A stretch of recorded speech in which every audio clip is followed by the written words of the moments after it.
ये रहा साइकोलॉजी, परसों एग्जाम है, आज मैं हाजिर हूँ मैराथन सीरीज के साथ स्टूडेंट्स की डिमांड पे।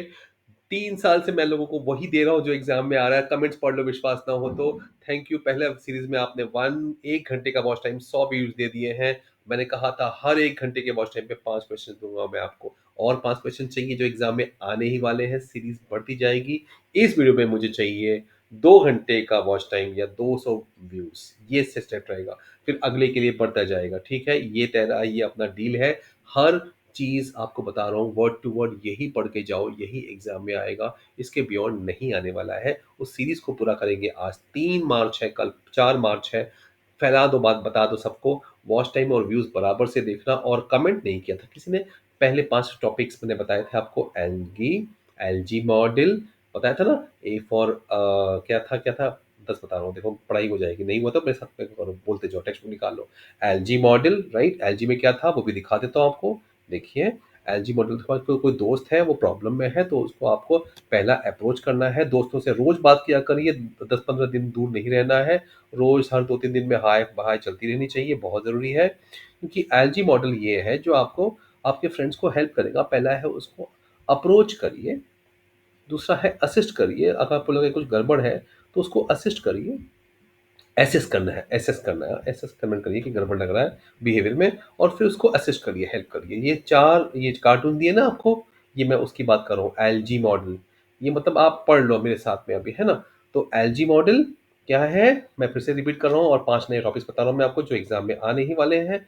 ठीक है। अप्रोच, एसेस एंड एसेज, इतना तो जरूर लिखना है आपको। दूसरा लिखना है एल लिसन।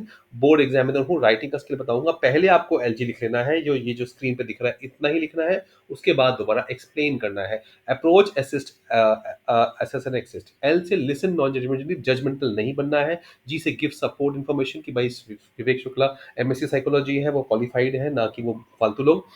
ई से एनकरेज, वापस वही बात है, एनकरेज प्रोफेशनल हेल्प कि मम्मी पापा के पास मत जाओ, विवेक के पास जाओ, विवेक करे काउंसलिंग करेगा। Vivek is expert of entrance exams. यहाँ वहाँ कोचिंग के चक्कर में मत पड़ो। प्रोफेशनल हेल्प जो क्वालिफाइड उनके पास जाओ। एनकरेज अपनी तारीफ कर रहा हूँ मैं। एनकरेज सेल्फ हेल्प के लिए कि चलो बाहर घूमने चलते हैं। चलो ये अपन थोड़ी हैबिट्स तुम देख रहे हो कि दोस्त बड़ा डिप्रेस है, बाहर घूमने नहीं चलते, घूम के आते हैं, वॉक करते हैं, रोज अपन सुबह मिलेंगे। इस तरह से बातें करनी है, ठीक है। ये आपको लिख के आना है, तो 5 में से 3, 4, 5 नंबर मिल ही जाएंगे। अब मैंने कहा था आपको, दूसरा पॉइंट कहा था, बारबरा, एक लड़की जो बार बार तुम चाहते हो आए, एक लड़की वाली बारबरा साइंटिस्ट है इस बुक में, उसका नाम है बारबरा फ्रेडरिकसन।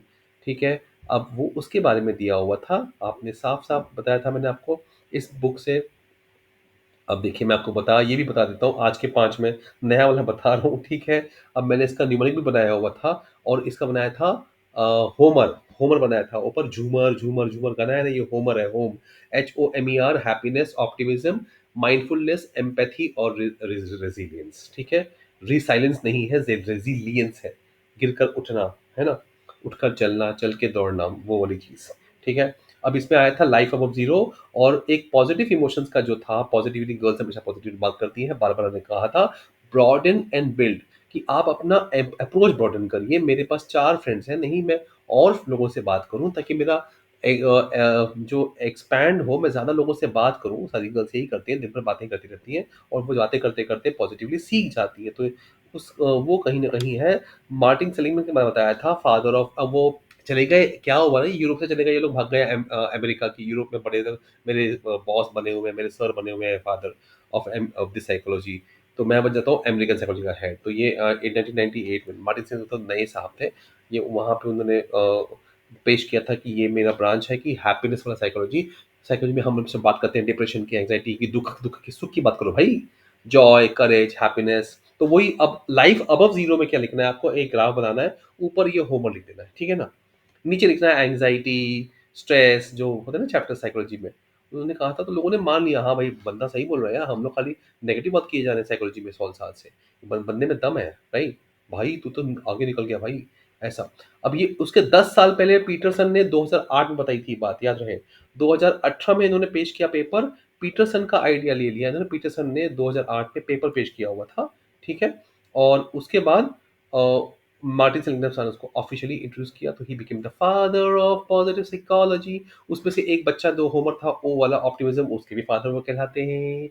जी हाँ दोस्तों, लाइफ ऑफ जीरो देखो, ये एग्जाम में मैंने इतना पेपर चेकिंग में मुझे मजा मजा आई थी, बोर्ड एग्जाम था। तो ये देखो, ये वाली बात मैंने बहुत देखी, लोगों ने ना इस पे एक्स एक्सिस वाई एक्सिस बनाया हुआ है। मैंने कुछ नहीं करना है, जीरो लिखो, 1 2 3 4 ऊपर, माइनस 1 2 3 4 नीचे, न्यूट्रल पॉइंट लिखो, ऊपर मेटल वेलबिंग लिखो और इलनेस लिखो और सारे नाम लिख दो। देखो यहाँ पे ऊपर, सिर्फ ध्यान से देखना मेरी बात। इस पैराग्राफ में सिर्फ आपको 4 सेंटेंसेस हैं। पहला कहता है positive psychology life above zero की बात करता है। जीरो इज द लाइन जो इलनेस को हैप्पीनेस से डिवाइड करता है। ट्रेडिशनल साइकोलॉजी ने हमेशा बिलो लाइन जीरो बात किया है, इलनेस, पेन, फ्रस्ट्रेशन। ओके, और जो अबव वाला है, अ, अब उसमें stress, problems, physical mental diseases, unhealthy social relation, ये सब नेगेटिव में आ रहा है। ये फैक्टर्स नेगेटिवली इफेक्ट करते हैं। तीसरा लाइन, फैक्टर्स नेगेटिवली इफेक्ट करते हैं। ठीक है, अब उन्होंने कहा है कि पॉजिटिव एक्सेस की बात करो, उसमें लिखा है हैप्पीनेस, होमर लिख दो। Happiness, optimism, hope, trust, characters, ये सब चीजें।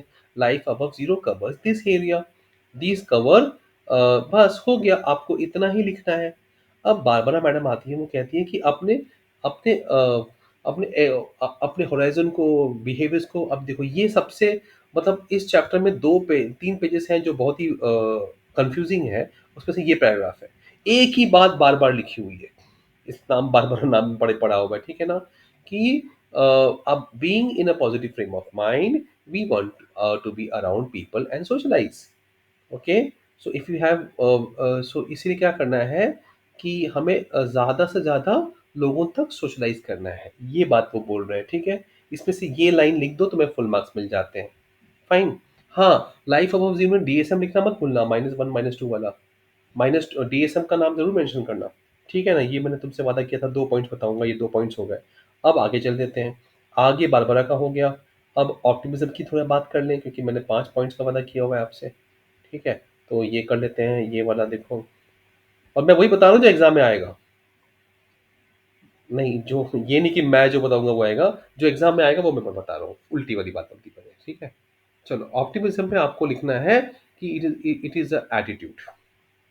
क्या लिखा है? अब मार्टिन सेलिग्मैन ने एक बुक लिख दी, लर्नड ऑप्टिमिज्म। क्या? लर्नड ऑप्टिमिज्म, इसीलिए उनको वो कहा गया कि अब वो बोलते हैं ऑप्टिमिज्म को सीखिए। Optimism is a perspective. देखो, दो चीज उन्होंने दिया हुआ है। ऑप्टिमिज्म इज अ मेरा डायलॉग है उस वीडियो में, optimism is a mental attitude. ये एटीट्यूड है, मेरा एटीट्यूड है, मैन कैसा है, मेंटल एटीट्यूड है। Optimism is a attitude of feeling positive, सब कुछ सही होगा, सही होगा, है ना, वैसे। और believe that the future will be positive, favourable and desirable. ठीक है, और एक और बिलीफ होता है कि नेगेटिव इवेंट जो है वो टेम्परेरी सेटबैक्स है, दैट्स इट। ठीक है, तो ये जो इसमें जो जो टेबल दिया है ना, टेबल, इसको याद करिए, कितना इजी है देखो। कि ऑप्टिमिस्ट क्या करेगा, बेस्ट ऑप्शन चुनेगा, पेसिमिस्ट वर्स्ट ऑप्शन चुनेगा। ऑप्टिमिज्म कॉन्फिडेंट होगा, pessimist of course non confident होगा। ऑप्टिमिज्म पॉजिटिव अप्रोच रखेगा चैलेंज की तरफ से, ये और डिफिकल्टीज को वो अपॉर्चुनिटी दिखेगा। नेगेटिव वाला, पेसिमिस्ट वाला नेगेटिव अप्रोच रखेगा और डिफिकल्टीज को एक कर्ज देखेगा। 4 पॉइंट्स आपने लिख दिया, इसका मैंने एक और वीडियो बनाया है, ध्यान से सुनिएगा। ठीक है, तो ये चीजें आपको ध्यान देनी है कि उन्होंने बुक लिखी थी, लर्न ऑप्टिमिज्म। जी हाँ दोस्तों, और एक लाइन, लास्ट लाइन, अगर आपने पैराग्राफ में तो कभी आया नहीं है, अगर आ भी गया तो लिखना, it is a perspective with the glass is half full और हाफ एम्प्टी, ये बहुत फेमस है ना। ठीक है ना, बस, कि optimist things it is explain करना है तो इतना लिखना, प्लीज प्लीज प्लीज। अपने आपने अपने अपने रिलायबल सीरीज, ये सीरीज वो सीरीज, हजारों गाइड्स मिलती है मार्केट में, मुझे एक ही नाम पता है, और भी हजारों बुक्स हैं, किसी को मत देखो, ये लाइन लिखो, ये गवर्नमेंट ऑफ महाराष्ट्र ने लिख के दिया होगा, इसी लाइन को लिखो। एक्सप्रेशन के चक्कर में ज्यादा छानपट्टी करने की जरूरत नहीं है, जो गवर्नमेंट कहती है वो मानो बात। ठीक है, चलो, हो गए हम खत्म, ये वाली कहानी हमने आपको बता दिए हैं, 10 पॉइंट्स का वादा किया था। अब हम चलते हैं आगे। आपको टर्ममैन का वादा था, एक वादा, एक साइंटिस्ट जो दूसरों के काम को बढ़ाता था, और जिसका नाम सिर्फ इसलिए आता है क्योंकि वो दूसरों का काम बढ़ाता है। पहले वो बिनेट साहब ने जो अरे गए थे ना पेरिस में, स्कूल ने बुलाया कि हमारे बच्चे का प्रोग्रेस नहीं हो रहा है, तो जाके उन्होंने बना दिया एक टेस्ट, अरे वो आईक्यू टेस्ट जो आजकल फेमस है, वही। तो उसमें क्या हुआ कि ये टर्मन साहब ने क्या किया, अब इनको मोहब्बत थी अपने यूनिवर्सिटी स्टैनफोर्ड से। उन्होंने चेंजेस तो किए, लेकिन उन्होंने कहा कि मैं नाम रखूंगा स्टैनफोर्ड बिनेट टेस्ट। हाँ, ये सच है। अब बिनेट साहब ने 1905 में अपना वो पब्लिश किया था ना, इंटेलिजेंस का स्केल। तो उनको फादर ऑफ इंटेलिजेंस टेस्ट बोलते हैं, राइट। अब उसके 3 साल बाद 1908 में, 1911 में, 1914 में उन्होंने उसको चेंज किया था, राइट। 8 और 11 में, याद है ना, 3 3 साल बाद वाला चक्कर। हाँ। और साथ में कौन था उनका, सीमेन सीमेन। अरे, Simon Simon. Theodore Theodore is not that, वो वाला, वो हैरी पॉटर वाला साइमन। ठीक है। अब टर्मन साहब थे, उन्होंने क्या किया, उसको रिवाइज कर दिया। कब किया भाई, वो भी सुन लो। 1916 में, जी हाँ, 1916 में रिवाइज किया है। और वो उस समय वर्ल्ड वॉर चल रहा था। ठीक है। अब उन्होंने क्या क्या किया था उसमें चेंजेस, वो भी सुनो।